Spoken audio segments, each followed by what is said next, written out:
இரு சதுரங்களின் மூலைவிட்டங்களின் விகிதம் 2:5 எனில் அவற்றின் பரப்பளவுகளின் விகிதம் காண்கன்னு கேட்டிருக்காங்க.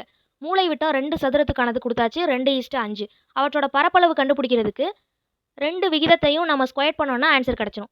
2 ஸ்கொயர் பண்ணும்போது 4, 5 ஸ்கொயர் பண்ணும்போது 25. அதை தான் கீழே எழுதியிருக்கோம் பாருங்க. 2 2 தடவை பெருக்கியிருக்கோம் 4, 5 2 தடவை பெருக்கியிருக்கோம் 25. இதை ஃபார்முலா படி பார்த்தோம்னா மூலைவிட்டத்துக்கான ஃபார்முலா வந்து a√2. அப்போ இது விகிதத்தில் 2 விகிதம் கொடுத்ததுனால a1ன்னு எடுத்துக்கலாம், இன்னொன்று வந்து a2ன்னு எடுத்துக்கலாம். விகிதத்துக்கு என்ன அர்த்தம்னா வகுத்தல்னு அர்த்தம். அப்போ வகுத்தல் மாதிரி எடுத்து எழுதியாச்சு.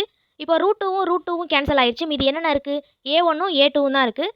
அப்போது பரப்பளவு கண்டுபிடிச்சோன்னா பரப்பளவுக்கான ஃபார்முலா வந்து a². அப்போது a1 a2வை வந்து எப்படி எழுதிக்கலாம்? a1² a2². அதுக்கு என்ன அர்த்தம்?